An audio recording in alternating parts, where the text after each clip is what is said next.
So I met Nick about 10 seconds ago, and I'll say it on there, but I really appreciate you being here. I guess I'm a relatively new fan. I found your videos a couple months ago on YouTube, and then coincidentally, my brother out of nowhere started doing this 100 push-ups a day, and then a couple, randomly we were talking, and I got on your videos. I was like, wait a minute, did that 100 push-ups a day idea come from Nick Bear? He was like, yeah. I said, I listen to that guy too. So relatively new, but the turnaround for you being here was pretty quick, and you're a busy guy. So I, really appreciate you being here. No, absolutely. I appreciate it. Yeah, the daily 100 was learned and adopted from my dad. So like growing up, I would watch my dad in the kitchen just doing 100 push-ups as I'm eating my Cheerios, getting Yep. ready to go to school. And here he is, just shirtless, knocking out 100 push-ups every morning. I just watched that. I was like, oh, I guess this is what everyone does. Yeah, it's funny that you assume that because there's things that my brother and I and our family we do in our lives that we just think that same thing, and then you realize no, that's not what everyone does. It's essentially what nobody does, and Oh, that's absolutely. I completely agree with that. It's like, you set a standard for yourself, and I'm a firm believer that that standard you set for yourself is kind of like your baseline. And I think for a lot of people who are high performers, that standard is well above what society's baseline standard is. And you don't really realize it until you kind of see what other people do and how they live their life. You're like, whoa, why is your baseline so low? yeah. And do you have so we'll backtrack, after we'll go off on this segment and then kind of backtrack for your origins because that's one of the things that connected me with you as well.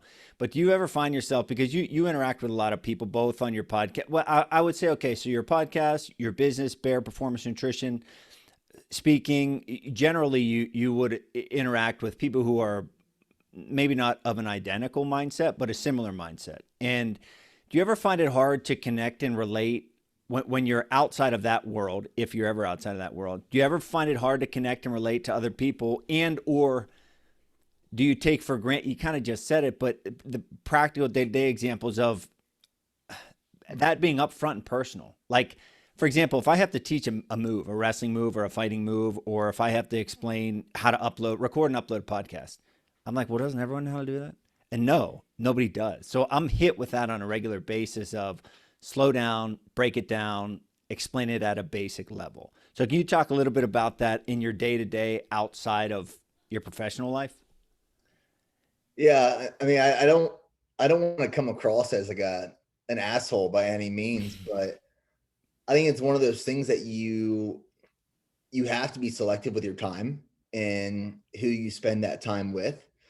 And I personally, I want to be selfish with my time and only spend it with people who are thinking the same way I am, and being a forward thinker and trying to achieve like these great accomplishments in life.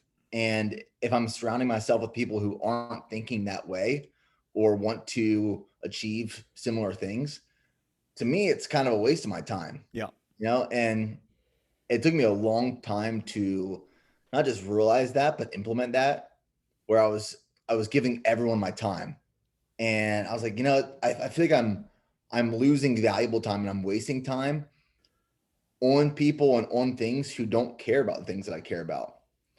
So I think you have to be selfish with your time at some point. And how hard is that? So talk about that on a not specific, but talk about the difficulty of that because I'm maybe I would guess maybe a few years behind you in that idea, right? But I've realized it more and more in the last 2 to 3 years. But it's also hard because you find yourself saying no more, not doing things, being called boring. I don't know how many times I've been called, man, you're boring. You need to drink more. You need to. No, I don't. I like doing these things. So it is hard in the day to day. So can you talk a little bit about your experience with that and the realization? You say you don't want to come off as an asshole, but like sometimes people will think what they think, but at the end of the day, you're doing what Nick Bear wants to do. Yeah, I think the way it kind of happens is you don't wake up one day and say, I need to say no more. I think what happened with me and what happens with a lot of people is you keep saying yes, and you become, or you try to be a people pleaser. And when you start saying yes to everyone, you become overwhelmed and you leave no time for yourself. and then you just can't breathe. You can't think clearly. You can't be creative. And you're thinking, well, why am I feeling this? Where's my time? And I think I hit a breaking point where I said, I need to be more selfish with my time. I need to take care of myself and take care of the things that are important to me in my life and my family and my business. And if I don't, and I keep trying to please everyone, I'm not going to do it. I'm not going to do anything right. I think, I was just reading the book Winning by Tim Grover, and he said, if you try to do everything, you can't do anything. Mm-hmm. And I've been there where I tried to do everything. I tried to please everyone. And what happened was I wasn't pleasing anyone, especially not myself. And I couldn't do anything the way I wanted to do it. I had a realization a couple years ago, and for some reason, John Jones, the fighter John Jones, is the example that made me think this. Not that it was him specifically, but I must have been thinking this and saw him and thought, oh, that's it. You ever hear when the idea of, oh, they're big timing, right? Nick's a big timer now. He doesn't get back to me anymore. Or, John Jones is a big timer. Spaniard's a big timer. They don't get back to me anymore. When really it's like, no. Well, maybe they're a jerk, right? But probably not. Probably they're going through exactly what you just said there, where they got to a point where they realized, I can't respond to every message. I can't return every phone call. I have to be more selfish with my time. And then as that relates to you, because you have such a big social media presence, I feel compelled, and honestly, it was like a week and a half ago that I hit a point where I thought, oh man, I got to do this different. I felt compelled to respond to every single message on social media, because I would think, oh man, if they put thought into a comment and I don't respond, then I'm going to feel like an ass, and I don't want them to think I'm a jerk. So I've got to respond. And then I just started realizing, like, that attention's not going to my kids. Like, that attention's not here and now, it's going there. So did you hit a point with social media that you had to kind of reconcile with that, or did you have a grasp on it from the beginning?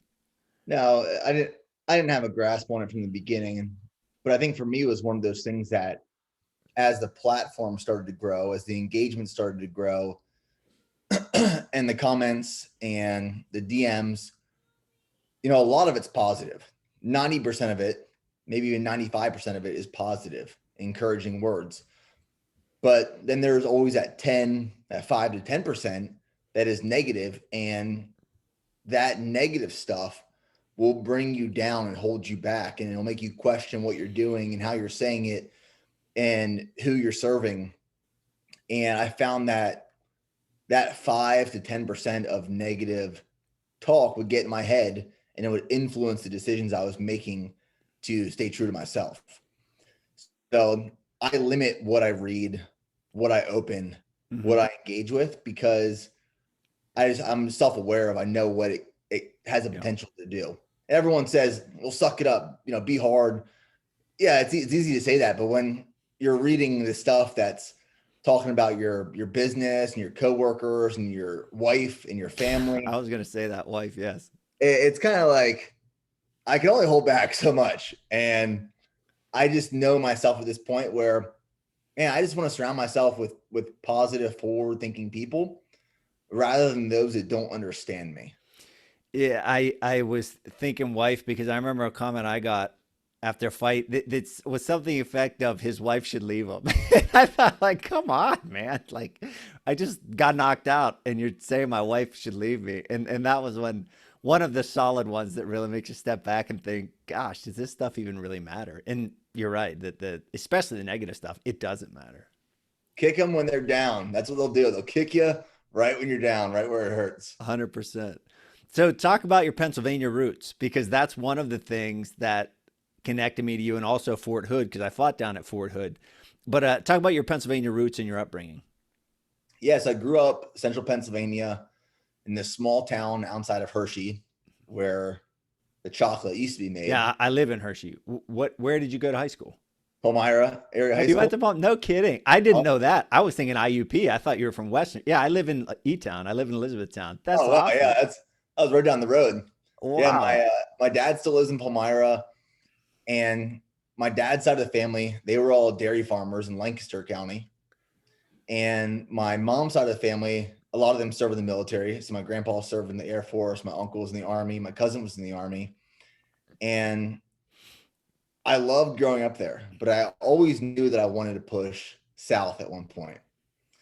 And when I was a junior in high school, I decided that I wanted to join the military.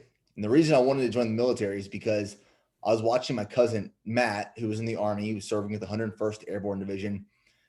He was coming back from a deployment. You know, this was around 2007 when war was very kinetic, and he was going off and coming back on multiple deployments. And this one deployment, he was coming back from Afghanistan. And I've told this story before, but I was sitting in my uncle's house at the time with my entire family, and we are waiting for my cousin Matt to return. And I remember him walking through the door, and I can remember it like it was yesterday. He walks through the door, he's still in his uniform, and it was almost like when he left for that deployment to Afghanistan, he left as a boy, but when I saw him, I was like, this is a man. Like, this is, you could Yep. feel it, you could read it.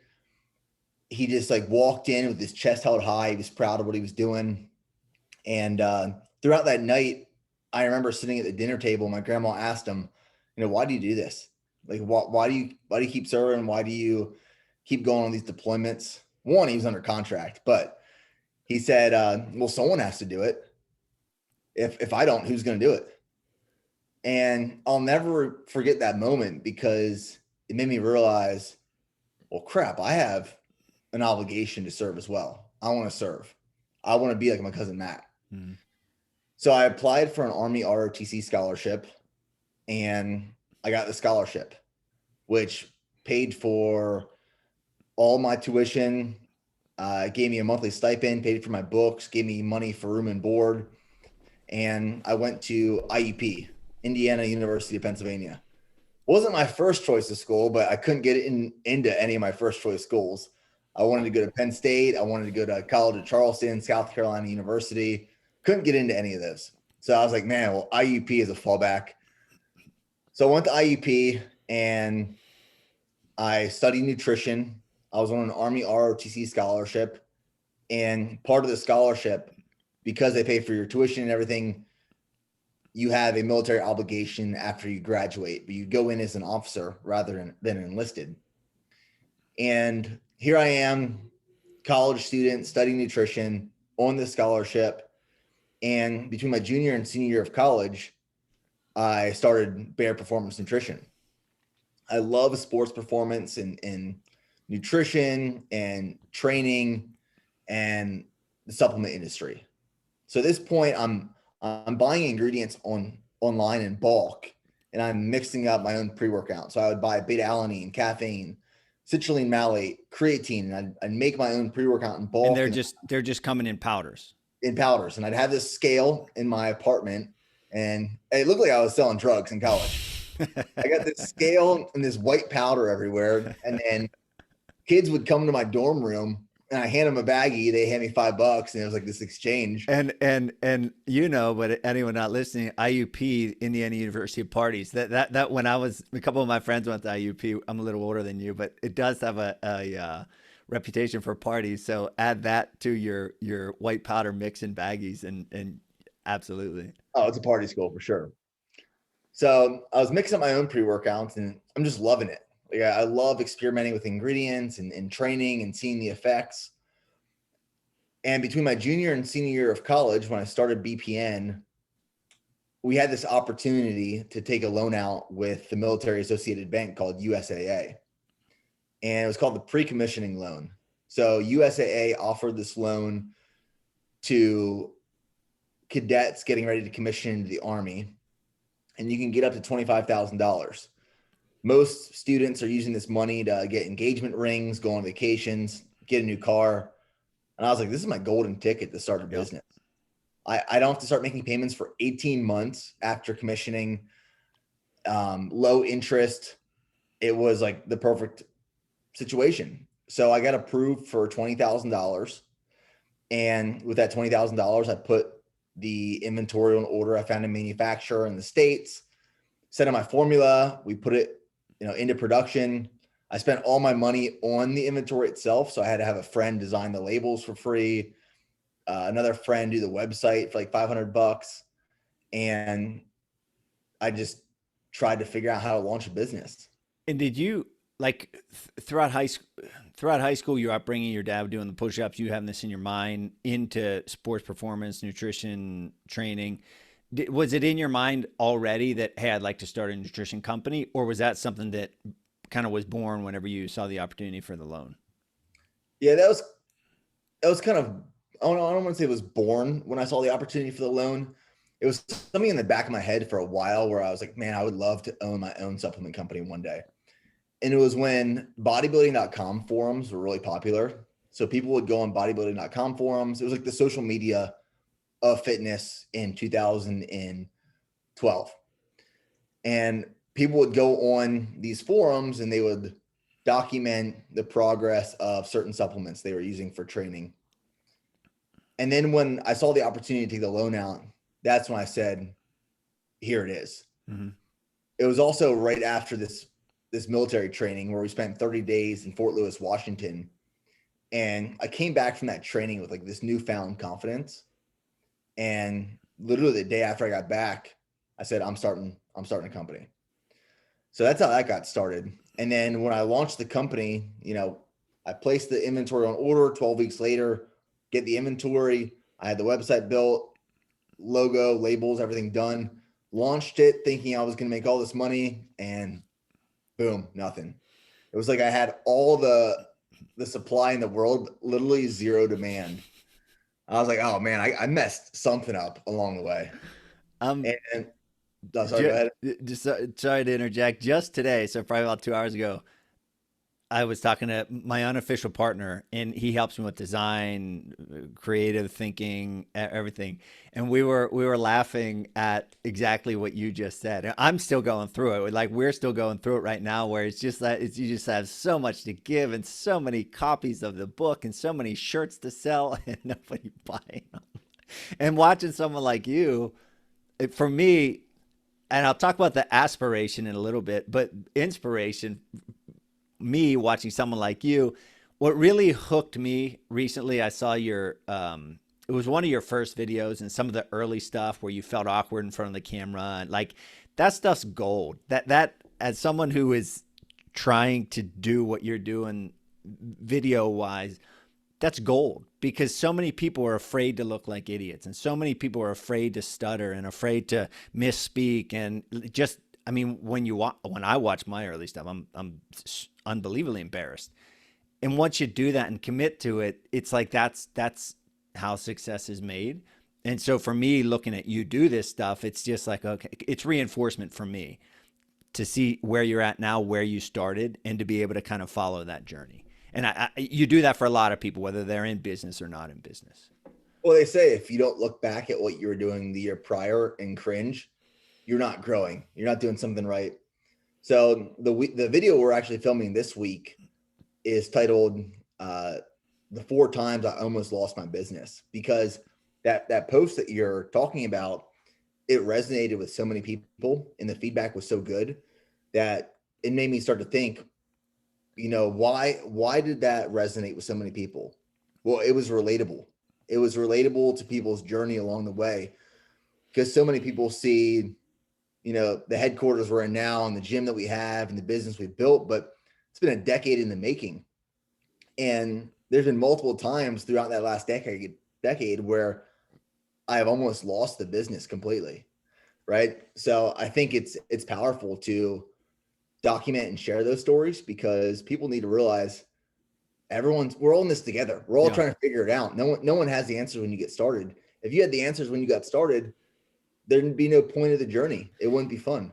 And just to reemphasize that and bring it back to something you were talking about a little bit ago, the labels, finding someone to like, I mean, you have to break it down into every single step along the way, like the website, the plastic bottles, the label that goes on the bottle. Like you have to figure all of that out. And you had a background, you're majoring in nutrition, you're interested in that stuff. But talk a little bit about your business knowledge or lack of knowledge, especially. I do want to get into later, like the growing pains, but early on, did you have any business wherewithal, or were you just throwing mud at the wall? I always say I was throwing darts at a dartboard, hoping one would stick. Mm-hmm. I had zero business knowledge. I was a nutrition major, with a business minor.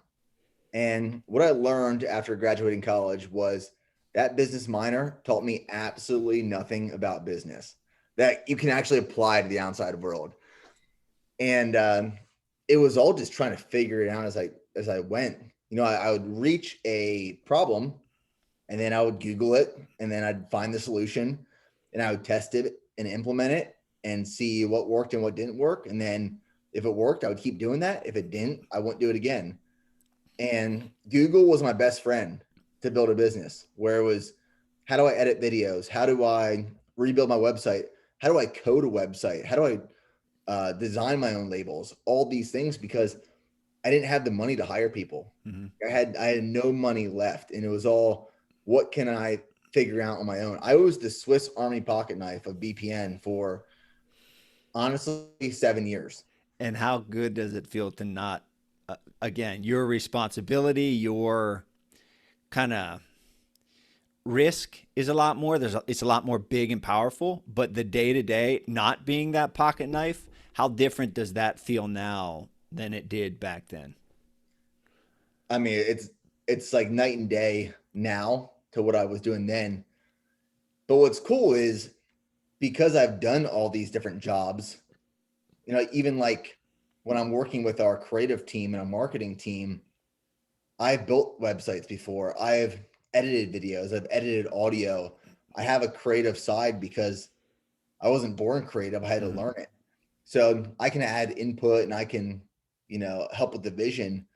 But now that we have a team that I can delegate these responsibilities to, we're just so much more effective and efficient. It's amazing. Yeah, and to give the audience, if you don't have a business, or you're, this is a little bit abstract, something simple, and I'm sure you can relate to it, but something simple that I think about is the evolution of my spreadsheets, tracking income and expenses. Like, I started with nothing, and then my sister-in-law would help me because she's better at Excel, and then maybe someone else would help me, and then I discover Wave, which is like this, like, to me it's like rocket science compared to operating with an elementary science class. You know, it's just this software stuff you didn't even know you don't know comes on your plate, and you think, oh my gosh, and there's these little breakthroughs. And with you now having a team, having a marketing team, having a structure, and your website also now, nickbear.com, I would highly recommend listeners going there. It's awesome. It's I feel like one of the best websites I've ever seen. It tells your story perfectly. The design is great. The options are great. The menu, and it's just fun to think of version number one way back when you're doing it. But I was talking to this person a few weeks ago that I know, and they showed me this website where you could go on, you can input your domain, and then you can populate a certain month and year and see what your website looked like then. So I put like August of 2012, and I went back and looked at what our original website looked like. And I was just like, I can't believe that we even sold one bottle, Yeah. one unit of pre-workout then, because of the way it was structured and designed and laid out. But that's the evolution of building a business, is it's going to constantly change. As soon as you get comfortable with one part of it, you're already getting ready to revamp and rebuild and rebrand it. And I think it's just one of those things you have to be comfortable with doing, is constantly pivoting and evolving every part of the business. And was BPN from the beginning, or did that That was name evolve that as was the well? original name. Yep, that was Yeah. the original name. Yeah, I kind of assumed that it was. And that, again, that's if you're explaining business to a level one class, right? And you're saying what you said, which is you're constantly growing, constantly learning, evolving, changing, adapting. But then you got to say, but that's not a concrete science, because name stuck from day one. So it's like this nuance or balance that exists that says, yep, it's this way. Oh, but it's also the exact opposite way sometimes. And you've got to marry those things together on a constant basis. It's almost never ending. Well, I think it's like you know, one of our toughest years in business was actually 2017, which was the first year we did seven figures. And the reason it was so difficult was because of cash flow. You know, like, we have a product-based business that holds inventory. So we were having to front a lot of money, a lot of cash, to place, products on order to put them in the queue for production, which meant that we were left with little operating cash. And my life in 2017 was a little roller coaster where I would wake up feeling like I was high on life and ready to take on the world. By lunch, I thought I was losing my business. At 4 p.m., I was back on track. And I'd be laying in bed thinking I'm about to lose everything in the next 48 hours. And to break that cash flow problem down, so basically you're buying, paying for inventory. People are placing orders, but you don't yet have those people's money in your hand. So you're putting out a lot of money, hoping that that money comes in before you have to pay the piper. Is that how it essentially works?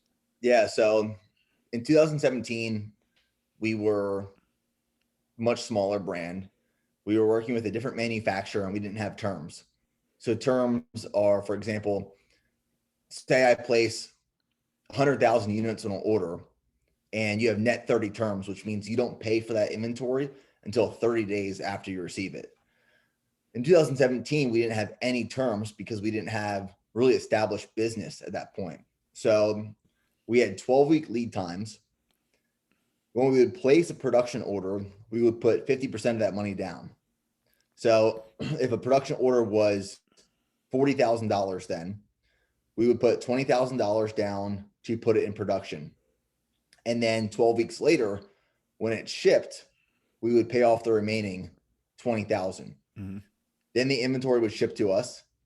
And because we couldn't place these massive POs yet, because we didn't have a lot of cash build up, mm-hmm. what was happening is we'd get our inventory in, we'd sell out in a matter of days, maybe weeks. And then we have to wait 12 more weeks till inventory came in because we couldn't stack production orders because we didn't have enough cash. Yep. And it was like in our heads, we were thinking we're never going to dig out of this. We'll never be able to get out of this. This is a nightmare because one, I didn't want to take on any large loans because we really couldn't get approved for any large loans then. And I didn't want to give up any equity in the business, which now looking back, I'm so glad we didn't. So me and my brother still own 100% of the business. But if I would have given up, 20% of the business in 2017, it would have been so undervalued. Those investors now would be laughing at us. That's such a hard choice that you made. And it's like that way with maybe a podcast or writing a book or whatever. It sucks. And I'm banking on what I live with the philosophy that you and your brother share. And it's really hard because the short I think it was on your website where you said the right hard way versus the easy wrong way, right? Yep. Like it's like that. Temptation so many times, take this deal and then get this right now. But in the long run, believing in yourself keeps you grounded. And now you're right. You're enjoying the fruits of your decisions back then. Yeah, we hired a CFO a few years ago, and that was a big move for us. And one of the things the CFO said was, the reason you guys are in the position you are now is because of years of disciplined growth. And that felt really good to hear because we operated so lean for so long, but it put us into a position that when we wanted to scale, we had the opportunity to. When you say so lean for so long, how long are you talking? 10 years that you alluded to earlier? Well, I started the brand in 2012. I didn't take a paycheck until 2017.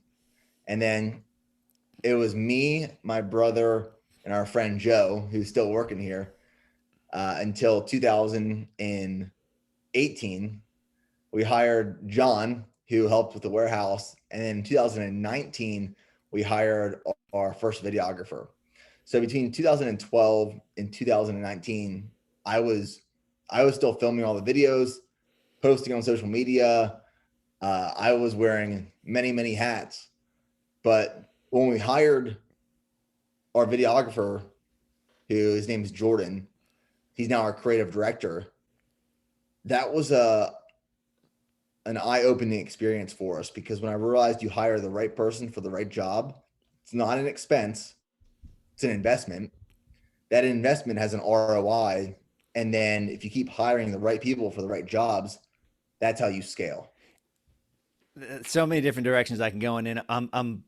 It sounds whatever, but I am excited to hear you say that. I'm excited for you because in what I do, just the littlest, if you can imagine in your evolution, the littlest kind of delegation that you gave and how good that felt, I'm experiencing that now for the first time. So it's like, oh, I don't have to do that. Oh my God. So you can show up and be Nick Bear. That's your job. Show up and be Nick Bear. But I'm curious. I know I suffer from it, and my guess is you would. Can you talk about the angst that then creates in you? And if it doesn't, I'm off. But finding the right person for the right job. I know. I think, oh shoot, what if that person's no longer accessible? Now I have no one for that job. Did you experience any of that when you do delegate to the right person that's operating smoothly? A fear of, oh crap, what if that person goes? Then what? No, I really haven't had that feeling because from the beginning, one of my things was if I bring in someone that I truly see potential in, it is now my job to take care of them as best as I possibly can so that they never want to leave. I want to provide them with the culture and the benefits and the resources and the skills and the tools, not just to them, but their family as well. And if I can do that and they never want to leave, that means I'm doing my job. Yeah. So I didn't have to experience that. I mean, there have been people that I've hired and have had to fire, get rid of because they weren't the right person for the right job. Someone can come in with the most elaborate, skilled background and be the wrong person for that job. They can have all the skills for another job or their previous job and a future job, but if it's not the right person for the right job, it's not going to work out. What do you enjoy the most? Right, because I want to before answering that question, I want to I my brother and I. So we're probably your demographic, right? I'm 30, or no, 40. He's 43. We're fit, athletic guys, and ambitious, driven, etc. We're like your audience. I watch what you do as an aspiration, thinking that's what I want. Like everything this guy is and puts out, it all combines to form, right? Your YouTube, your nutrition, your speaking, your book, like it all works together and is a big energy of Nick Bear. And you're fit and you're healthy and you train, you make essentially, generically speaking, you make a living training, right? Mhm. There's a lot behind the scenes. So to guys like us, we see that and we're like, that's what I want. That's it, right? That's what guys like me, my brother, that's what we aspire to. What do you enjoy the most being in that? I know it's not that black and white, right? There's a lot of stuff behind the scenes, but what do you enjoy the most? Is it the actual exercising? Is it the behind the scenes envisioning? Is it the challenge of a business, a technical aspect? What is it for you? I think at the highest level, my favorite part is building the team and hiring and developing people to not only contribute to the business and BPN's vision and helping people in the world reach their fitness goals, but also helping develop people to be contributing members of society and making the right decisions. Like I love when I am reading a book in my free time. I think about that book when I'm running, and then I come into the office and I'm just like spewing knowledge Mm-hmm. from what I read and what I digested. And I can see people just like kind of lighting up and digesting it as well. So I love building the team, and I love the vision of knowing there's no cap. Like it's limitless of Mm-hmm. where you can go and where you can be if you have the right people, the right mindset, and you just work your ass off. I love knowing that there's no top end. And it's like, how far can we push it? In terms of training and like the fitness part of it, I was thinking about this past week because what I'm training for right now is Leadville 100, which is in 19 days. And I think if someone just comes to my platform and sees that I'm running this 100-mile ultra marathon in the Rocky Mountains, they think, well, he was just like a naturally good runner. But over the last decade of my life, it's been just like tackling one small goal that is harder than the previous one, whether that be, graduate high school and going to college, and then graduate college and commission and join the Army, and then graduate Ranger School and be a platoon leader, and then get stronger, get faster, do my first marathon, do my second marathon, do my third marathon, do an Ironman, and now do triathlons, and it's just one thing after the other that just builds. And where I'm going with that is I love that I can show people that you can do whatever it is you want to do as long as you just commit to it. Because when you're consistent, that compounds, and that is powerful. I think one of the greatest downfalls of people is that they are inconsistent in what they do. And I think one of my greatest strengths, I've never been the smartest person. I've honestly never been the most fit person, but I'm probably the most consistent person that I have been around, where I show up and I know what to do and I just do it. And that has just paid off. And it's so true. And it's one of the themes I talk about on a regular basis. And it's the same with me. I'm not the fastest. I'm not the strongest. The only reason I was good at fighting is because, or decent, is because I would just go, go, go, go, go, go. Like that's it. And you can go one more is your kind of slogan you're saying. But it is true. And it's, I mean, on your website as well, but I'm not trying to rehash that, but it's not going one more like today. It's today, tomorrow, the next day. Jordan Peterson, it's a quote of his. It says, it's not a game, it's a series of game. And that basically the end point or the goal is to win that series. So yeah, you may have had a military career, a business career, Ironman career, ultra running career. And like the goal at the end of your life is to just keep stacking them on one another and keep going and going and going, because so often it's a choice, a decision. And, regarding that with your training on your YouTube, that I also appreciate that aspect of it, because when I run, farthest I run now, I ran a marathon once, but long time ago, 10 miles. 10 miles is like my max, and it's at best 7:45 pace. So it's not super slow. It's not super fast. I'm just kind of a regular guy who tries real hard. And I feel like, in a complimentary way, I get that juice from you as well. And I watch them and I think, man, he's doing it. I can do it. And it's, it's a cool thing that you do for us. Well, that's what I want people to take away from my stuff is I'm not and never will be a professional athlete. You're not going to see me competing at the CrossFit Games. You're not going to see me at the Olympics. I'm just a dude that loves to get after it and train and maybe drink a beer afterwards and get some wings on the weekend, and build a business with great people.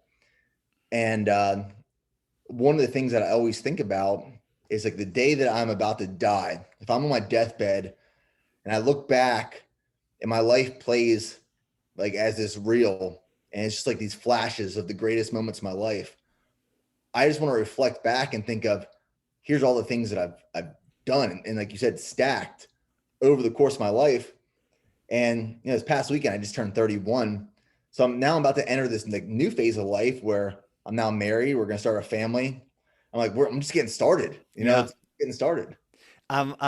It is like that. I think how I have a daily podcast where I read books and talk about them, but I think that I've changed more. My kids are 7 and 4. I've changed more in the last 5 years, I think, than I did in the previous 35. Just because you see things differently, get older, more mature, business, etc. You see kids and their energy and their liveliness, and it's like, man, I want that. Like, I watch my kids and I want that. So then I listen to people like you to try to get more of that. But I don't fret getting older at all. And I did want to mention, I talked about my brother Ben. He just did I think his second half Ironman. Is doing his first full in September. And then my other brother Scott, was in the 101st Airborne as well. He did an Ironman a couple years ago, and they're trying to get me to do it. And my brother keeps trying to kind of guilt me into it or pressure me into it. But at this point, I haven't. Probably because of the training and the schedule wise. But I have that. I'll bounce that into a question for you in terms of your schedule and the consistency of your schedule. And you said free time, read. You know, if you watch your videos, you're up at 5, you're running, you're working. I think you're lifting too, most days, running, lifting.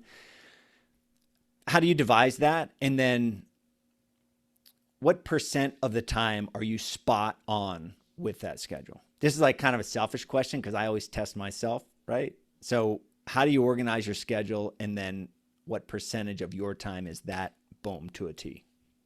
Monday through Friday is pretty much 90% spot on of a consistent schedule. And that's honestly one of the reasons where I've learned to kind of dislike travel, is because it throws me out of that schedule. Like I like routine. I also like spontaneous trips every once in a while, but I love routine, where like I'll wake up in the morning at 5 a.m. Right now it's a little bit earlier just because I'm stacking a lot of miles for this ultra.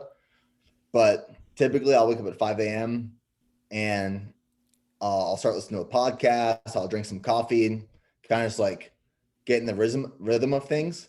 I'm running by 6 a.m., usually 6 to 7, 7:30. I'm eating breakfast immediately after, showering, getting to the office by 8 a.m. And from 8 a.m. until 4 p.m., it's work. After that, I hit a second training session before heading home. Home is always sitting down dinner with my wife. We'll make something together. And then I used to work after that until I went to sleep. But now that I'm married, I've You're realized recently married. I was going to say that. Yeah. I've learned the hard way that I spend time with my wife now Yeah. after dinner, whether that's we just sit on the porch with the dogs, or we go for a walk, or we sit in the sauna. And then on the weekends, that's when we'll go do stuff. But me and my wife still, we both love our schedules where we work out, we eat healthy, but we indulge on the weekends, you Yeah. know. But I love having my routine. And if I don't have my routine Monday through Friday, things just feel off. And I think that consistency in your routine allows you to really maximize the things that are important to you, because you keep showing up and just chipping it away at the goals you've established. So that's kind of the way I approach it. And I asked that question, I said selfishly, because again, what you mentioned earlier about standards, you know, in the standard you set. And I used to fight, and I used to be around these guys on a daily basis, and I would see and I would hear, and I no longer have that. And I'm somewhat on an island, you know, with the podcast and with the books. It's not quite an island. So I do like to ask that, because you mentioned, you know, time with your wife now that you're married. And for me, having kids, it then becomes another thing. There's family time, but then there's also wife time. So I find myself being hard on myself because of this, that, the other thing, thinking to myself, okay, context, 2 little kids, wife, business, training, you know, so it's, I don't know, it's valuable for me to hear someone like yourself kind of break that down, because it's important to me, but at the same time, I want to be real with it. So yeah, I appreciate you breaking that down. Yeah, I mean, I think anyone who's kind of like a high performer, there's always guilt in leisure and in luxury. So like the way to describe that is if I'm laying on the couch sometimes in the evening with my wife, watching a movie or something, in the back of my head, I'm thinking, I should be working right now. Mm, I should be working. But then I remember, this is a marathon. It's not a sprint. yeah. Happy wife, happy life. So that's, you know, that's one of the things that I've had to learn the hard way. But when I was younger and single, I would work from 4 a.m. until 2 a.m., sleep 2 hours, and I would just chip away. And another thing that along those lines, another thing that I've thought of in my life is, you know, it's summertime and my wife's a teacher and my 2 kids are at home, you know, summertime as well, 7 and 4. And they just, especially my son who's 4, wakes up bouncing off the walls, wants to go every second of every day. I've also had to remind myself, kind of along the lines of what you're saying, is, okay, Charlie, the reason you work so hard, the reason you've formed this type of lifestyle is so you can, on Monday, August 2nd, you can go to the playground. Like, that's part of the reason. So if you don't enjoy the fruits of the hard work that you put in, then you have to ask yourself, why am I even doing this in the first place? because it's not 100% about the work. Yeah. And another thing that was eye-opening for me, reading Winning by Tim Grover, which I highly recommend that book. It was a solid book. And so he was the coach for like Kobe and Michael Jordan. And one of the things he was talking about was, you'll see all these people, especially on social media now, who they'll wake up at 4 or 5 a.m. just to tell you they're up at 4 or 5 a.m. And it's like, if you're just waking up and kind of trying to highlight it to show off, you're doing the wrong thing. Yep. But if you're waking up to get things done so you can have more free time later in the evening or spend it elsewhere, well, then it makes sense. But if it doesn't make sense to be effective and efficient, what are you even doing? I've thrown myself under the table with this before, but post fighting, I had to figure out a purpose or a direction. And like, it was just done, and I was just a normal dude living in it, whatever.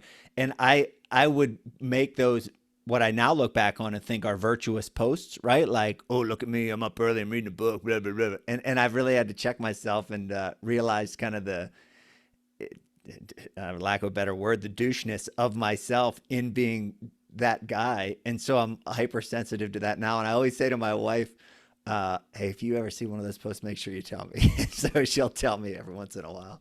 Well, it's another one of those things. It's the evolution of growing. Yeah. I think like I've done the same thing, and I look back and I was like, man, I was such a douchebag sometimes. Yeah. But if you don't look back and think that, you haven't grown. Yeah. If I look back 10 years ago, I'm like, yeah, I was doing the right thing. I'd be like, there's something should have changed in the last 10 years. Lack of awareness. Like, if you don't realize that you're that guy, well then, oh crap, I'm still that guy. Yep. And in terms of, all right, so the military, the business, the growth, talk a little bit about YouTube, right? So I could geek out on the specifics of building an audience on social media, but I watch your videos and you have millions, 500,000 followers, millions of views, etc. And then there's a couple other guys, Athlete X, I follow a lot, his fitness stuff, and it's like millions and blah blah. I laugh when people say, well, I laugh inside when people say to me, "Oh, Charlie, you should start a YouTube channel." I'm like, oh my gosh. I have, honest to goodness, I probably have 300 videos on YouTube that nobody watches ever. And I'm like, yeah, thanks. I'll take a note and maybe I'll start that tomorrow. Can you talk about for all the, I actually was talking to a kid, a great kid, whose future was to be a YouTuber. Like that was, and it's not impossible, but like, it's very hard. So can you talk about the reality of success on YouTube and how it happened to you, and if it's constant upkeep or if at this point it's kind of self-perpetuating where it grows on its own? Yeah, YouTube is a job on its own, like having a YouTube channel. And I started a YouTube channel in 2014 when I first got to Texas. So I started BPN 2012. 2 years later, brand still isn't really growing. And when I landed in Texas, my unit at the time was in Germany. So I had about 90 days until they returned. So I thought, well, what am I going to do in these 90 days?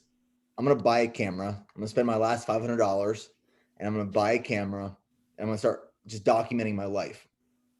So I would just film what I was eating. I'd film my workouts, like taking the camera into the gym and setting up on a tripod was the most uncomfortable thing ever. And I was just trying to figure out, what am I supposed to film and what do people want to watch? And slowly people started watching my content and my platform. And I remember it was probably a year into filming YouTube videos. I was in Nashville, Tennessee for a bachelor party. And we're walking into this bar and this guy walks up to me. He says, "Are you Nick Bear from YouTube?" I was like, holy crap. Like, that's awesome. Like, I made it. Yeah. And at that time I probably had 10,000 subscribers on YouTube. And then where it really started to transition and grow is when my unit got sent to South Korea for a 9-month rotation in 2016. I got to South Korea and I started documenting my Army life, outside of work. because I didn't know what else to film. I was stationed on the base, and I started watching Casey Neistat videos. Mm-hmm. And what I realized Casey Neistat would do really well was he would tell a story, but he would just do it throughout New York City. But he was so captivating in the way he was able to tell a story. He was so good at it. So I would study Casey's videos, and then on the weekends I would travel into Seoul, South Korea. I would just travel and I would tell a story. Maybe it was like the 3 Ranger School stories, 3 of my favorite Ranger School stories, or how much does an Army lieutenant make? But I'd make it this journey of traveling on the train and eating food and conversing with the cab drivers and exploring South Korea. And my channel picked up a lot of steam when I was there through storytelling. And then one day I filmed this video, which was a day in the life of myself as a platoon leader, an infantry platoon leader. And that video went viral. And when I say viral, it hit 1 million views in about 30 days. And my YouTube channel went from 30,000 subscribers to 80,000. And this is when a lot of people found me, because at the time there weren't many people in the military making YouTube videos in their free time. But when I was in South Korea, I was buckled down. I said, the only thing I'm going to do outside of my primary role as a platoon leader is learn how to build my business and learn how to build this YouTube channel. So I didn't watch any TV, didn't watch any movies, didn't hang out with anyone else. It was just in my free time, building my business. And I realized that the ability to tell stories is so powerful because it connects. It's relatable. And I implemented that from 2016 until now, just telling stories through YouTube. And there's been these pockets of evolutions where, up until 2019, I was filming myself, and then I brought on a videographer, and now we have 5 videographers, and we do series and seasons, and it's evolved. But what stays true at its core is telling stories. And I think what happens with a lot of people on YouTube is you find this pattern of what works, and then when people stop watching it, they get bored of it, the creator stops creating. And what I've learned over time is you have to keep pivoting content. You have to keep pivoting what you're doing, what you're documenting, how you're sharing it, how you're talking about it, and make it bigger and better. And that's what's gotten us to this point today, is just the core value of telling stories through video. And that visioning and that planning and outlining and structuring the series, is that coming from your brain? Is that coming from your team's brain, or a combination of the both? Now that you have a team, it's a combination of the both. So most of our creative team is working on BPN content, and then like during Ironman prep, for example, it was Tyler and Yoli, 2 of our creatives, that were just working on Ironman prep season 2. So a lot of the times I'll pitch concepts and visions for where I think the series and season should go for my personal content and even BPN content. And then the creative team will really dive into it and research and storyboard and script. yeah, and pull the fine details. But I still have a heavy influence in the vision of the episodes and the season and what we want to convey and what we want to share and how we can connect with people, because everything's intentional.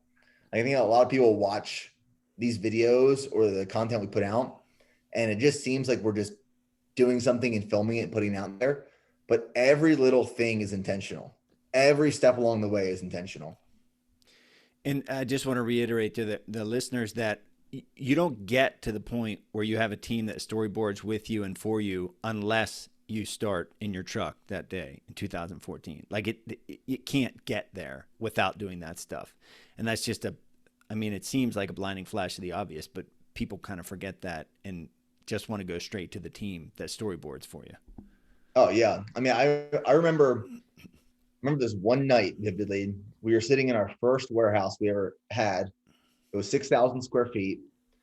At the time, I was doing all the marketing for BPN. I was filming my own YouTube videos, editing my own YouTube videos. Remember this one night where it was probably 2017. I was sitting in my office around midnight, and my laptop was full of storage. I had daisy chained hard drives just trying to fit. I just had to fit one more file on. And I felt like I was about to have a mental breakdown where I was thinking, I need help, but can't afford help. So I was had this little pity party in my head of, I can't keep doing this. I can't keep doing this on my own. And then I was finally just like, suck it up, Nick. You got to do it. There's no other way. Like, you can't pay someone to do this. You can't hire someone. So I figured it out and got through it. But I remember that moment just sitting there when you feel like you're about to explode inside because you're so overwhelmed and stressed. And that was pretty much all of 2017, but that night stands true. And then, this is a kind of a personal question because this is something I deal with. Are you over, and I think it's my ego more than anything, but when you record a video, especially early on in your career, currently in my career, you record a video and there's a voice in your head, right? There's like a pure, authentic communication that we're having right now. And then there's also can be another voice in the back of your head saying, is anyone watching? Oh man, nobody's signing on. The numbers aren't good right now. As I'm talking, I'm thinking these things. Also, you walk into a gym and you set up a tripod and you think, oh my gosh, what's that guy over there? He's thinking I'm a douche. Oh my gosh, blah, blah. Was that voice present in your head at any point? And then is that voice there still? It was in my head early on, but it doesn't exist anymore. I used to walk around Austin and vlogging myself, and I would be so self-conscious. Even if I was in my apartment and had my camera set up on a tripod and someone would walk past my window because I was on the first floor, if they saw me talking to the camera, I'd be embarrassed. Mm-hmm. And I remember that. And honestly, South Korea is where I really got over that, because what happened when I was in South Korea learning how to tell stories is I was in a country where really no one spoke English. So no one knew what I was saying. No one knew what I was doing. I was just this American guy who was filming himself, and I felt invisible there. So I said, I'm just going to do whatever I want. And I came back to the States and I kept doing it. And it was so empowering when you really stop caring what people are constantly thinking about you. Because most of the time, they're not thinking about you. They're thinking about their own problems. But I think we all have this issue where we kind of think everyone is constantly thinking about us and what we're doing and what we're talking about. But a lot of people don't care that much. I've heard that called the spotlight theory. You think, that, oh, they're looking at me. And I love hearing you say that. And I love the fact that it's not in your brain. And Dredd, who's my partner that I talk about, we've talked about psychological barriers that I have. And maybe that's like a psychological barrier that I've got to set free that then enables the content to somehow actually or symbolically be freer and more authentic and pure and grow from there. Yeah, I think I've learned that, and it's one of those things you find out when people like watching, and it's based off of feedback and responses. And I really don't dive too deep into the analytics of social media. I just more so prefer subjective feedback. Yeah. But you find out what people like, and people typically like the genuine, authentic, real stuff. And that's why my content is more vlog style, and it's not set up on a tripod and going through a script.